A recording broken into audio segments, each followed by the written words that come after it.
Avengers Age of Ultron is garbage, folks. Is it an alligator or a crocodile? I don't know the difference, and at this point I'm too afraid to ask. Look at that. That is a werewolf, folks.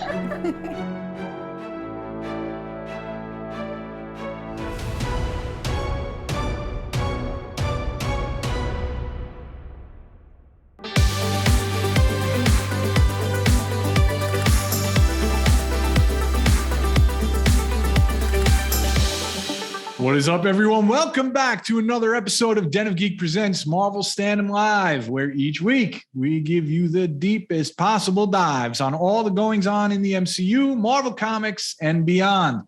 And this week, we are trading Jersey City for Karachi for another big episode of Ms. Marvel. With me, for all time and always, we have Den of Geek News and Features Editor Kirsten Howard. And since Alec Bajalat is off this week, we have not one, but two special guests, the returning and scene-stealing Den of Geek Audience Development Coordinator, Maznah Shehzad, and new face for the Standom crew. Let's welcome Pop Culture Planet TV and film critic, KRISTEN Maldonado. KRISTEN, anything else you want to tell people about you?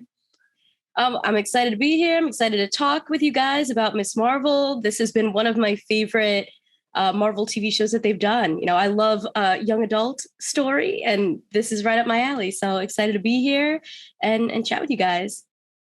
This is good. It means you're not going to ruin we were 3 for 3 on good vibes episodes of Marvel Standom, thanks to Ms. Marvel. So you were carefully chosen not to ruin that vibe this week. So, but before we dig into all of the high adventure of this week's episode, let's take a minute. We want to look around the rest of the MCU. Notably, there's a big Easter egg from Doctor Strange in the Multiverse of Madness that folks didn't fully put together until it landed on Disney Plus last week.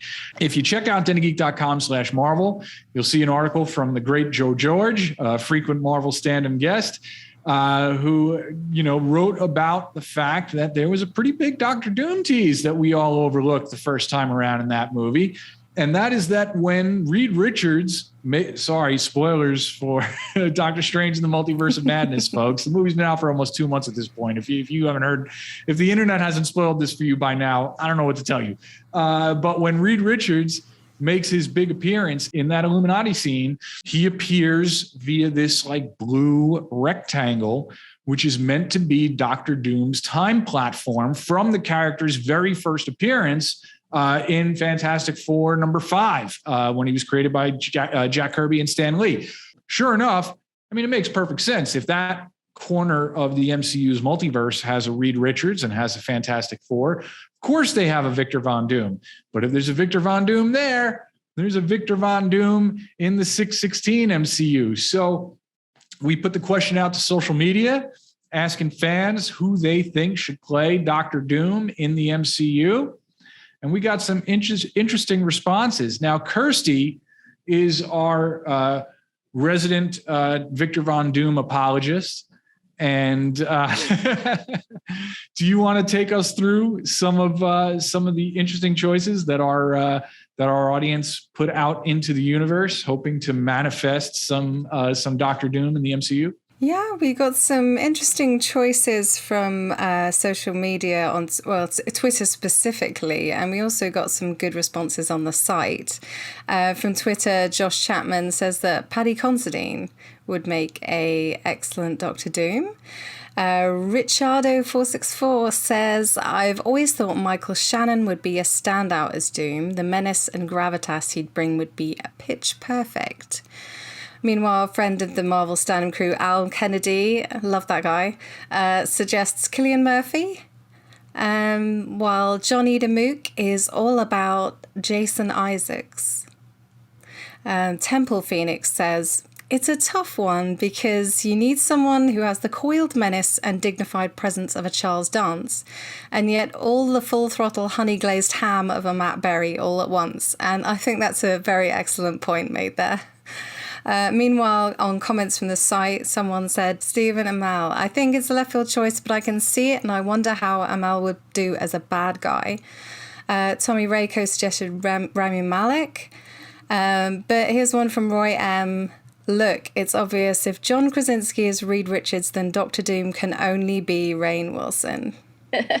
Andrew's been at the Photoshop again.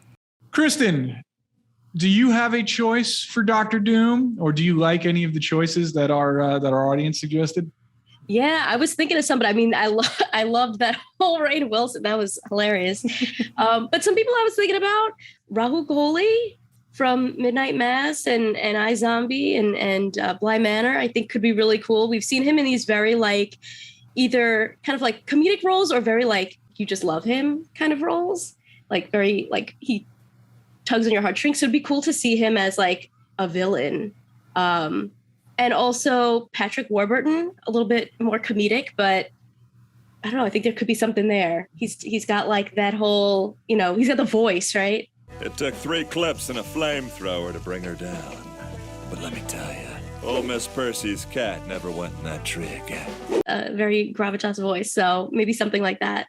I like the Rami Malek and Cillian Murphy choices, but I would also want to see someone like David Tennant come back. I know he's already an MCU villain for Jessica Jones, but he's just, you can see him take that villain role and kind of be sinister, but at the same time kind of be childlike, as Kirstie was mentioning on one of the comments. I see that happening, and I really, really enjoyed him in Jessica Jones. So like, if there's a way to get him back, that would be great.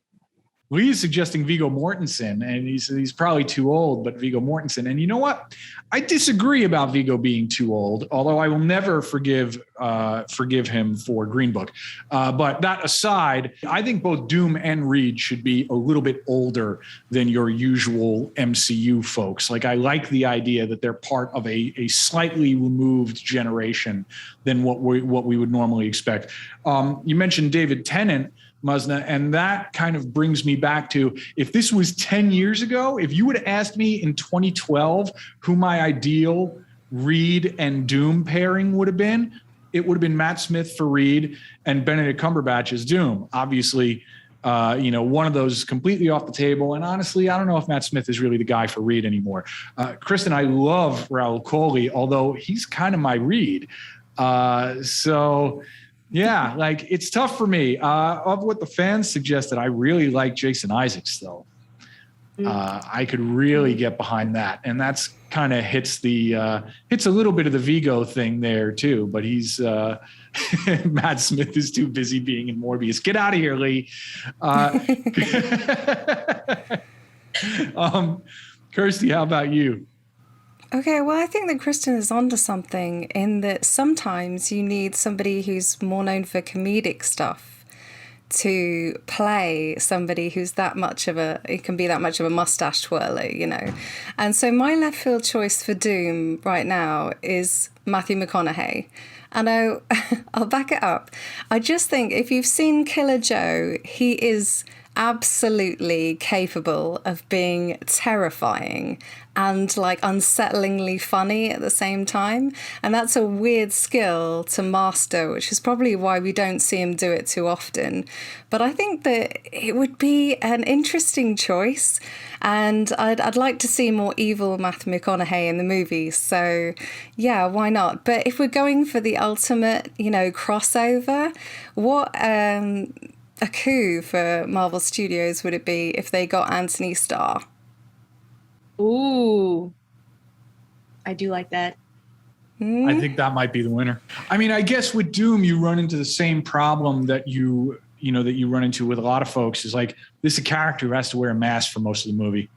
And I can see a lot of actors really resisting that, unless you go, the Darth Vader route, where you have, you had David Prowse in the suit and you had James Earl Jones doing the voice. Like, unless they wanted to go that route for Doom, and like, the voice actor is the guy, the pre-armor Doom or whatever. I don't know. I'm curious, Kirstie, where you fall on the level of Doom disfigurement that we should be going with here, because that was always the big thing, particularly with Stan Lee and Jack Kirby, where it was like, it's like, okay, is this guy like horribly burned under that mask?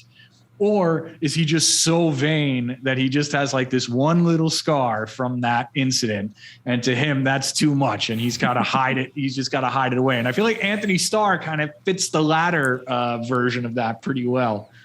Yeah, for sure. I mean, the comics have gone back and forth on that on occasion too.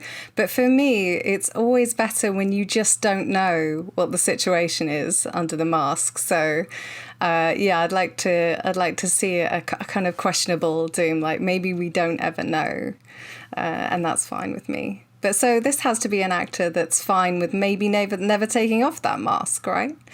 And that's going to be a very hard pick. Well, that's it for this week's Dr. Doom Standom, folks. We'll be back next week. No, I'm just kidding. We have a whole episode of Ms. Marvel to get to. So, and I feel like we've, I think we ambushed everybody a little bit with this much Doom talk. But I get the feeling that in the coming months, there will be ample opportunity to dig into the potential of the Fantastic Four in the MCU. And I'm really looking forward to that because I'm a big Fantastic Four fan. So, and I know that Kirstie is going to continue to fly the Latvian flag for us. But let's get into Ms. Marvel episode 4, because this is a lot of fun. It's certainly the most action-packed episode yet. Kirstie, you wanna run down how this one went? Absolutely. In the 4th episode of Ms. Marvel, Kamala Khan travels to Pakistan to learn about the bangle. After she gets there and begins to investigate the train visions she saw last week, Kamala is ambushed by Kareem, aka Red Dagger, who takes her to his HQ. Kamala then discovers a little bit more about the clandestine threat and the Noor energy that separates our dimension from theirs. The clandestine escape the DODC and also travel to Pakistan insanely quickly, by the way. Did anyone notice that? It seems to happen in like 8 seconds. Where a showdown between the group ends with Kamala being transported to Partition. We were promised like big Indiana Jones style adventure in Moon Knight, I feel. And it never really quite delivered on that feeling. This episode of Ms. Marvel has that, where it's just like action set piece to action set piece with this hero who is, despite her powers, is like very, very human and like a little bit kind of stumbling from success to success in the course of it. And it just makes me root for her even more. So I had a really good time with this, even though I am completely sleep deprived and like did not fully absorb all of the actual story elements and mythology that was going on in this episode. Before we get to Maznah, KRISTEN, how have you been feeling about the show as a whole and how this episode fits into those vibes so far? Yeah, I mean, I've really been enjoying Ms. Marvel. I love that it was set up as this like young adult story that I feel like we haven't necessarily seen before in the world of Marvel at all. Like this is like, this coming of age story that then you have that superhero twist. And I think now we're really getting into like the super aspects of it. But one of the things that I found so fascinating and that I feel like they're delivering right now is that idea that her powers and everything come from her culture and her family, which I think is just so exciting to be able to see that that's like such an important part of like where her abilities come from and like what her destiny is leading to. And so then the fact that in this episode, we got to go to Pakistan and actually learn more about that and see how that comes to light was just really exciting to me. So I love that whole idea that like, we got to go into her culture to like really understand where her powers come from and where she comes from and what's next. I personally kind of realized as I'm watching this, I'm like, I don't know that I've ever seen anything like really kind of exploring, certainly exploring the city of Karachi, which I guess it wasn't actually filmed there, right, Maznah? Am I understanding that right? Yeah, it wasn't filmed there, but a lot of the B-roll shots, they're Karachi. So they're not actually there, but you get to see the city. Yes. Yeah, it was a really different for me. And I mean, I guess that like speaks to my own media diet, but I loved it. So Maznah, why don't you tell us your thoughts on the episode? This is my city. Like I was in literal tears and I'm not even kidding. Like I saw the first episode and I love that they kind of take us to Karachi right off the bat. There's no waiting there. there's so much in that one episode that she could fit about Karachi. There are jokes that people from Karachi would know, and then others would be like, wait, what? Like literally it starts off with people getting up before the plane even lands. And I kid you not, happens every second. Like the air hostess is like, please sit down, please. And getting that. And then right off when she comes out of the airport, there's like signboards of Karachi. And then also there are like Easter eggs of Abdul Salam, who was a physicist for Pakistan, and he's a legend. And also Kandil Baloch, who was honor killed, and one of the director who's directing the episode, she won an Oscar for one of the documentaries on honor killings. There was a Karachi board of like welcoming Team Karachi, all of that. They fit in beautifully her relationship to her Nani, and it reminded me so much of my own relationship with my grandmother. All of the visuals, so beautiful. The songs, I can't tell you, every Pakistani classic that I love was in this episode. They got my favorite food in the episode, which they had to, because biryani is a huge part of Karachi. We are very proud of it.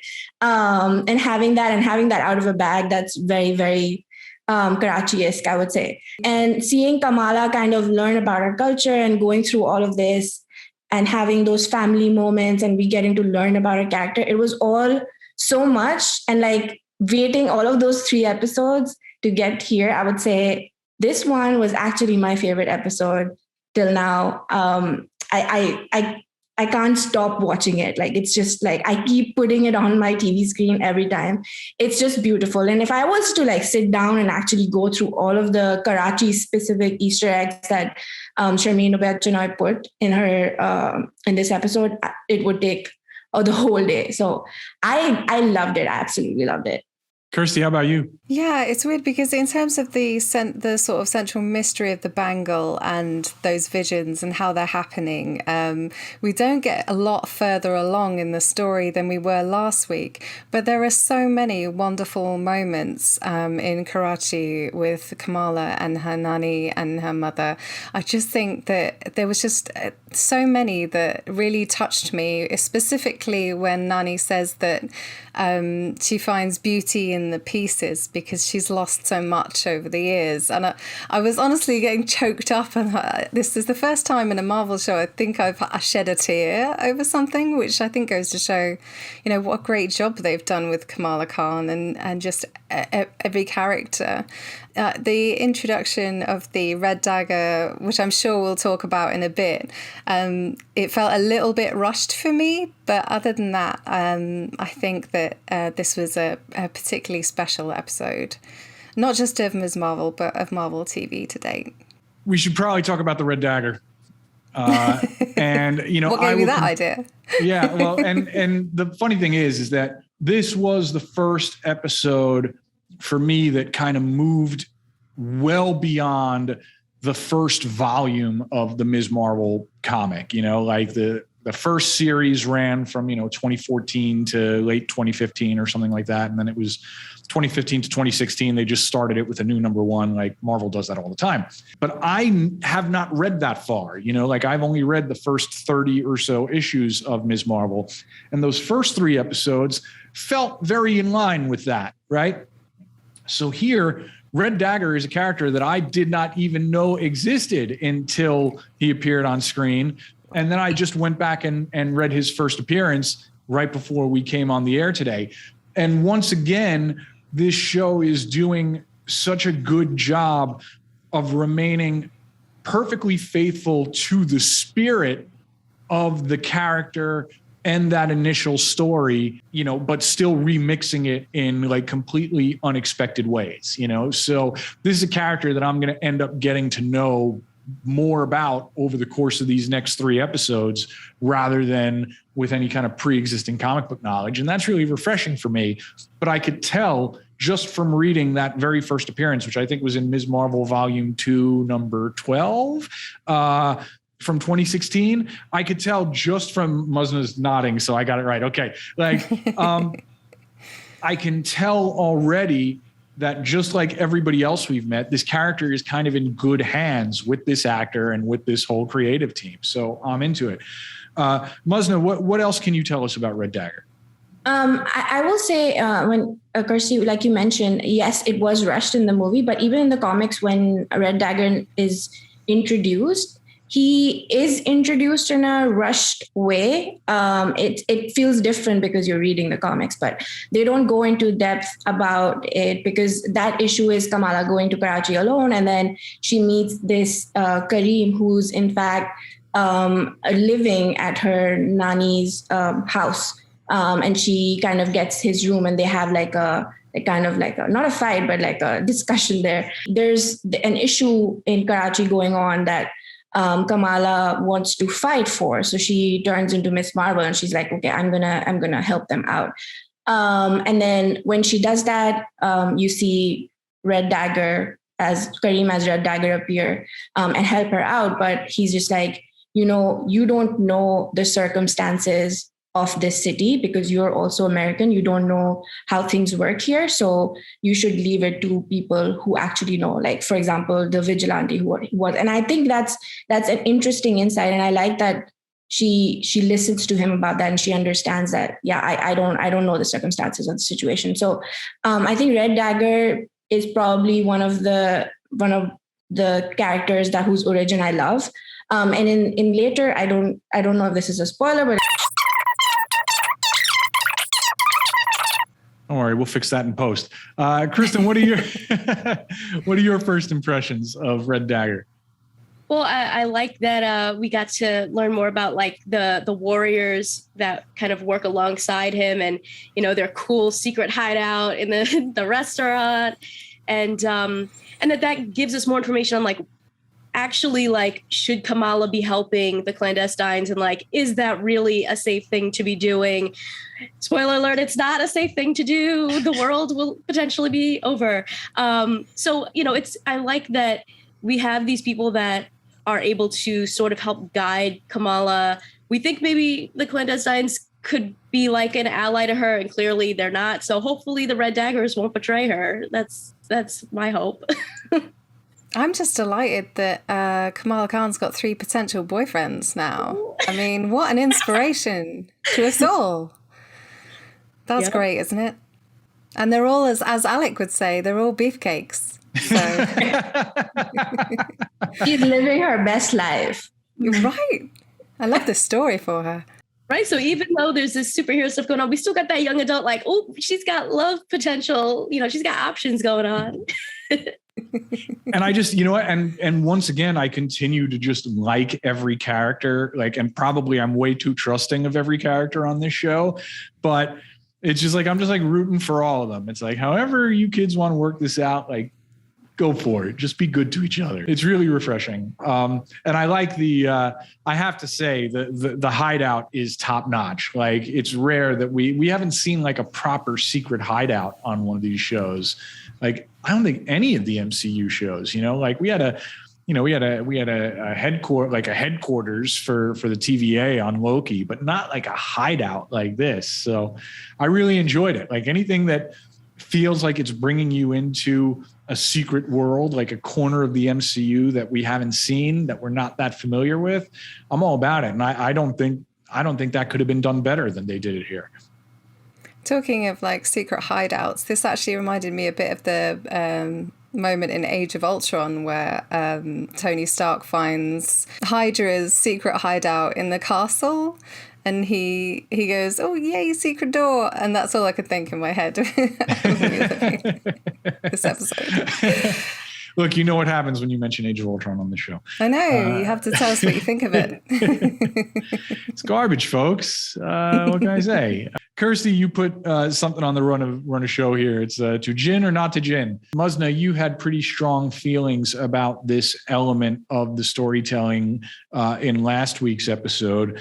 What did episode 4 bring to this? Did it change your mind at all? How are you feeling about where they're taking this story now? I like how Farhan Akhtar, who plays Waleed, he addressed jinns in a way like, but they're not kind of how you expect them to be in the religious context. They're just something that people call something that's unusual. And I understand that because even in our culture, like if something is unusual or powerful or something that we don't understand, we would just say like, oh, jinn, right?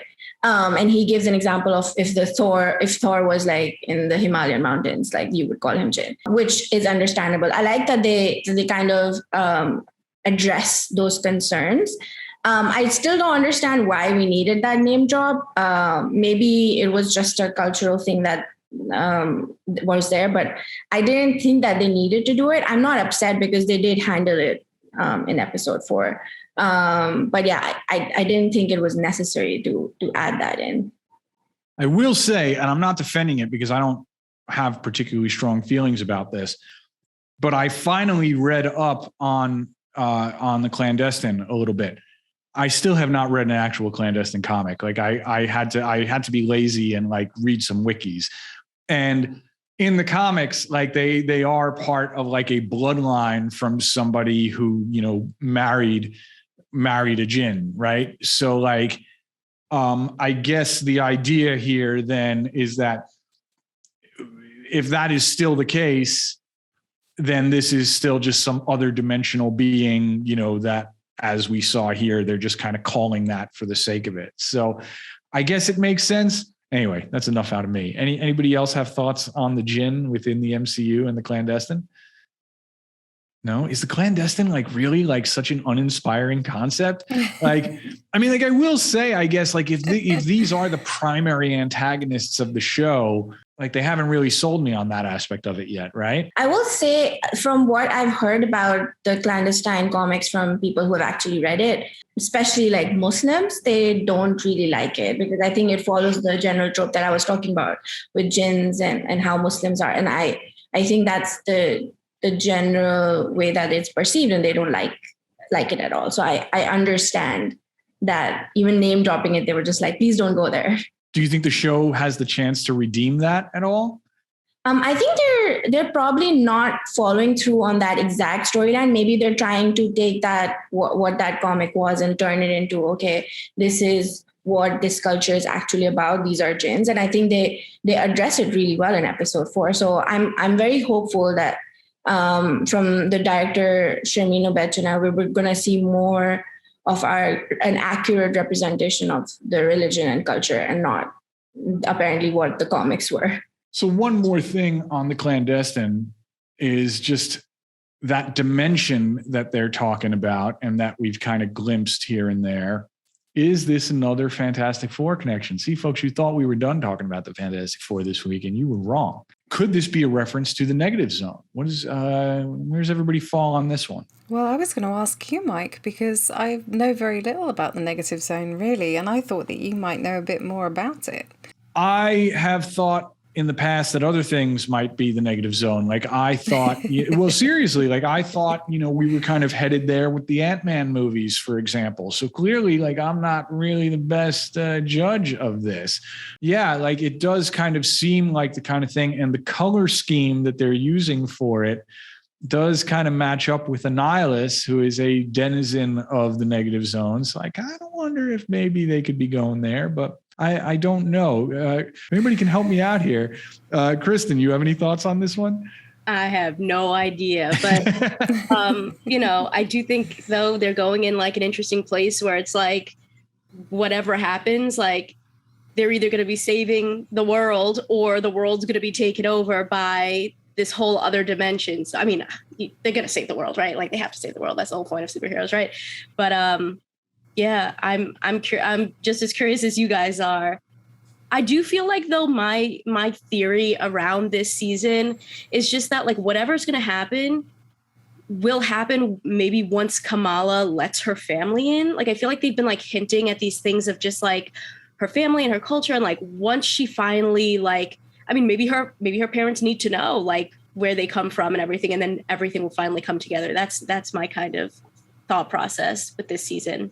I can get behind that. Like, I mean, look, as we keep talking about, these shows do not have to be particularly beholden to the letter of the comics. And like just the way that they're remixing Kamala's origin, you know, into something that is now so far removed, like even further removed from the comics than I initially thought it would be. And it's working. Like I have absolutely no issues with it. And I'm just like completely invested. I feel like I'm kind of like dismissing the whole clandestine element of it. The world building that we get in this episode, I'm more invested in this than I was in the entire Eternals movie, for example. You know, so it does show how Marvel can still effectively communicate these entirely new, like, counter societies within there effectively. I do think that this series runs with a theme throughout the MCU, especially in its later stages, is that there is a hidden place in our world that we cannot see, much like Wakanda, you know, was opened up sort of but was invisible to people on the outside, Talo from Shang-Chi and the Legend of the Ten Rings, and now we have the dimension that the clandestine come from. It's possible if they keep going with this, they won't need to do anything in terms of the multiverse for Doom or Fantastic Four. They could just say they are here, but they're in a different dimension, and we'll just sort of have to go along with it at this point. And I think the big draw for a lot of people is that chase scene. Like that is one of the most ambitious action sequences that I think any of the Disney Plus MCU shows have undertaken. So let's go around the horn here and everybody tell me your favorite parts or what you thought of this as a whole. Kristen, why don't we start with you? I mean, my favorite part had to be when they like hit the bangle and we got transported to a completely different place. I mean, that was my favorite part of this whole fight sequence, because it is sort of like, what can her powers really do? You know, like it just feels like they've opened up this whole thing where like we could go anywhere now with her abilities. Like, is she time traveling? Is she like, did that open up a rift into like another world that's sort of like just stuck in a different time? Like, I don't know, there's a lot of places you could go with that, but it just seems like her powers were just starting to see what she can do. Yeah, this ending was interesting in a way that I don't think we'll be able to appreciate until we see next week's episode. To see what exactly the plan is here, narratively speaking. Like Kristen said, is she time traveling? Is this a pocket dimension that Aisha's stuck in, where she is reliving this time over and over again? In terms of time traveling, I feel like probably not, because even though it's tempting to think that, you know, perhaps the reason that Kamala's grandmother made it out of Karachi or whatever alive at that during Partition, because Kamala was actually the one that went back and saved her. MCU time travel rules kind of go against that idea, because they say that if you go back in time, you know, you don't change the future, you only create a branch reality, right? So but the MCU time travel rules continue to be an absolute headache, so who knows? So I'm looking forward to next week, because yeah, it would just be fun to see just a bit more explanation about these powers, and I'm really interested in how they're unfolding in this show. Oh my God, you just broke my mind saying that. What if it was Kamala that saved her? Oh, that would be crazy. Woo. It would be really sweet, but I just don't think the MCU is going to allow it because of its own very silly rules about time travel. I think going back to Kirstie's point in the start, that was the fastest flight from Jersey to Karachi that I have possibly seen. It was, and they knew exactly where she was, the travel time, and the traffic in Karachi alone. It's unbelievable that they get there. Like it was literally a surprise when Najma was like, "Oh, surprising!" I was like, "Yeah, this is pretty surprising." But like the whole setting of it overall, like you see trucks and you see rickshaws, and they're a big part of Karachi's street life. And you see those chinchis where they actually Kamala and Red Dagger are traveling in that. That's called a chinchi, and we see that happening, and all of the cute moments that they put in the thing where she, yeah, just like that. She's taking the driving thing again, and it's like going back to episode 1 where she crashes the week, and it's just funny seeing that happen here. And then going to the partition scene where she's actually transported to 1947 India. I understand the time travel perspective here, that it's possible that she's not going to be like saving Aisha, and because it's not how Marvel kind of goes with the time travel story. But I do think that this is not a vision, because if it is, like, I would want to know like what's happening in real time. Like, for example, did they kill Red Dagger? Did they kidnap him? What, is she in a coma? Because I do think that this is probably another reality, but she does get to learn what actually happened in the night. And even if she influences any of the events, I don't think they kind of impact the future. Like Professor Banner says in the Endgame, where you were just like, if you go in the past, that now becomes your present. So I don't think that's going to affect it, but I do think there is time travel involved here. I don't think this is a vision. I have no idea what's going on, but I do know that was an incredibly powerful final scene. And if you've watched this show for a while, I'm usually the guy complaining about how sometimes visually these shows aren't really living up to their potential. This episode as a whole does not have that problem, but in particular, like that final moment was cinematic and powerful, and like the fact that we went from this very perfectly paced, light, action scene to action scene. I mean, I compare that whole lead up to this to the best of, Star Wars movies are like that. It's like that kind of action and peril, and you know what I mean? Like, and the Indiana Jones movies are like that. And I've never been able to adequately describe it, but it's just this very light, very bouncy kind of like going where you got to go, right? And getting it done in this incredibly economical way. And then all of a sudden it becomes this, it not only is it a surprise, but it's delivered in a really powerful way. A+ for this. Like, it's just another tremendous episode of this series, and the perfect way to end this episode. We got 2 to go, and it's just like going to be another 2 weeks of us like heaping endless praise on this show, it seems. This was an incredibly powerful last scene, probably one of the most powerful that the MCU has ever dared to do, really. You really did feel like, well, how is a person to survive this? And I think, it certainly did its job in making me ask myself that question. Like, I can't imagine what that must have been like for the people that were there. I mean, I didn't even learn about the partition until college, like it's not something that I was even like aware of until relatively, I mean, obviously not that recently, I'm old, but like relatively recently in my life, So, and honestly, like, I think the first time I saw it like represented in like a piece of pop culture was an episode of Doctor Who.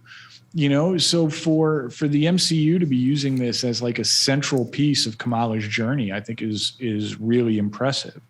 Also, at the end of every week, I look at Google Trends to see what people are, searching for after the show, because that's part of my job. And every week, Partition is in there. And I feel like if people are Googling Partition, they're finding out what happened. That's a good thing. Right, that's something that this show has done in terms of educating people who are watching it. So, yeah. Partition is such an important part of who we are, both Pakistan, India, Bangladesh.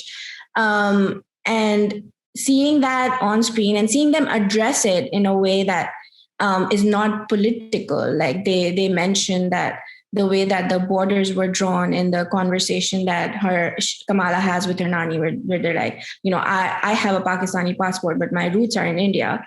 And we kind of get identities through what the Englishmen have kind of told us what it is. And I see that from her perspective, like conversations that I've had with my own grandmother, she even though she was proud of her own country, she understood the pain and loss that she suffered through that migration, because that itself, that event was handled so poorly. So many lives were lost. People were displaced. Having all of that, that's kind of in the memories, and it's kind of used as a political point now between both India and Pakistan. And I feel like that's addressing that in a way that is kind of dear and kind of understandable to both people of both countries. I think that was very important. I don't know if I could top that, folks. Does anybody have any other final thoughts on this episode and what you think is next? I think I just want to add, we see, and I've been kind of hinting towards how excited I was that he's in the MCU, but Fawad Khan is finally going to show up, and we see him in a picture in the episode where the Nani shows him as her dad. So I about shrieked when I saw that. I was like, yes, finally, because I've been trying to find a glimpse of him since the trailer came out.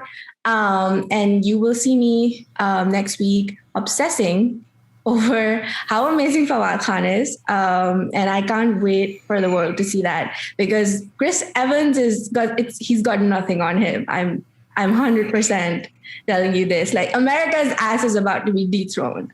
Wow. All right. On that note, I think that's it for this week's Marvel Standom, folks. We will be back next week with more from the entirety of the MCU. So make sure you're subscribing to us wherever you're listening right now. Don't forget to check out our web home, dennygeek.com, where you can find all our Marvel coverage. You go to dennygeek.com/Marvel to get right to that.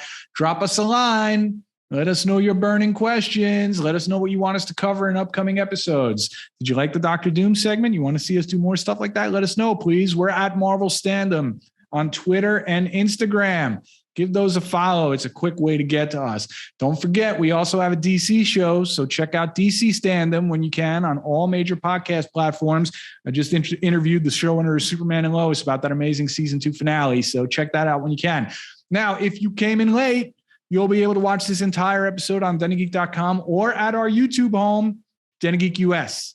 You can check out past episodes there and also wherever you get your podcasts. Now, thank you once again to our special guests. Kristen, anything you want to plug? You want to remind everybody where they can find you? Sure.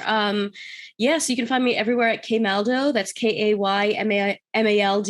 And I host a podcast and outlet called Pop Culture Planet, where we focus on the world of entertainment with a lens of inclusion and representation. So yeah, you can find me there. Well, I hope you'll come back and hang with us again, because this was a lot of fun. Maznah, sure, having me. Maznah, as usual, thank you for all your insights. And Maznah works with Kirstie and I every day and has to put up with me every day. So it's not just a once a week thing for her, unfortunately. Kristen, you get off easy. Like, you get to go away and just come back and be a guest whenever you want. You know, Maznah has to put up with me Monday to Friday, 9 to 5. It's a rough scene. But thank you both. And thank you to our producer, Andrew Halley. He is the best producer in any corner of the multiverse.